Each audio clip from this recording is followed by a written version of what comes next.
Hello and welcome to today's new episode of Power FCB, the newest Barcelona channel in town with more news concerning FC Barcelona in the last 24 hours, most especially news revolving around Lionel Messi, Ilkay Gundogan, Yannick Carrasco, Jordi Alba, and of course Sergio Busquets' possible replacement this summer.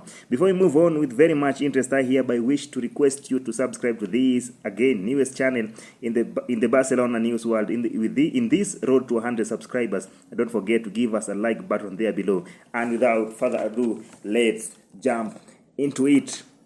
Xavi Hernandez's three big targets this summer are Lionel Messi, Ilkay Gundogan, and Martin Zubimendi. According to Rack 1, Xavi prioritizes the idea of having four midfielders in the center of the park, that is four midfield rhombus, and with Sergio Busquets announcing his departure from Barcelona at the end of the season, Xavi's four main midfield dream includes Pedri Gonzalez, Frankie de Jong, Ilkay Gundogan, and Lionel Messi, with Ousmane Dembele and Robert Lewandowski leading the line.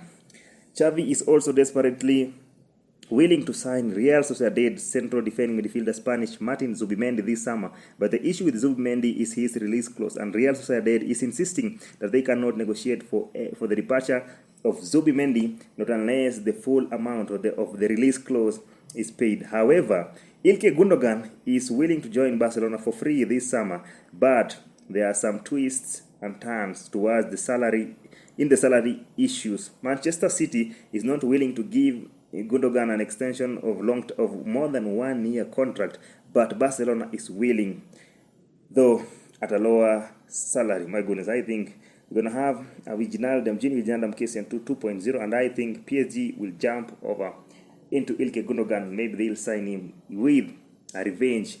Then we beat her with us signing Lionel Messi, and maybe signing Ilkay Gundogan will be sweet revenge for Paris Saint-Germain. According to Cat Radio, Sergio Busquets' replacement targets by Xavi Hernandez are Martin Zubimendi, Sofian Amrabat, and recently Newcastle central midfielder Bruno Guimaraes. The problem with Bruno Guimaraes is his release clause. Newcastle United are not willing to let go of their player, and they value Guimaraes at around 50 to 60 million euros, and are strictly not willing to listen to any offer for Bruno Guimaraes.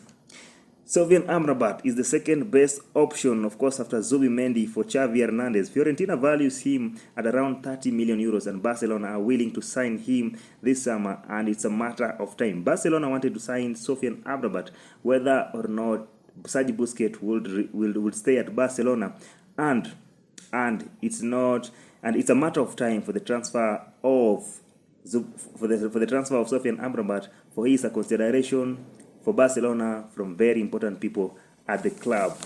It is reported that Atletico Madrid are not willing to accept any swap deal proposal for their attacking left winger Yannick Carrasco. According to MD Mundo Deportivo, Barcelona proposed a possible Ferran Torres-Yannick Carrasco swap deal, but Atletico chiefs want full amount. They agreed during the transfer of Memphis Depay from Barcelona to Atletico Madrid last winter transfer that was on January, and it is speculated to be around 20 million euros. But Barcelona are confident of securing the signing of Yannick Carrasco, since the player himself is willing to make the move to Camp Nou.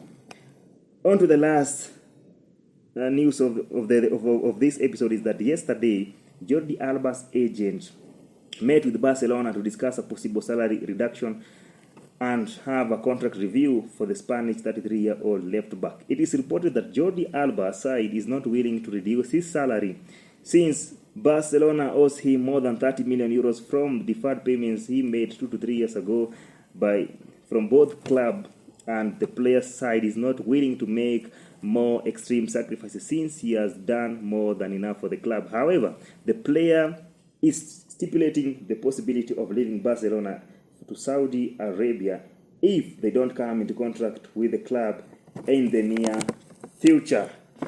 Up to that point, we come to the end of today's episode of Power FCB with more news prepared behind the scenes, and I'll be uploading them here at the channel. And to get the news faster, remember to subscribe to this channel and give us at least a like button for the love of the club there below. Visca Barça, Visca Catalunya.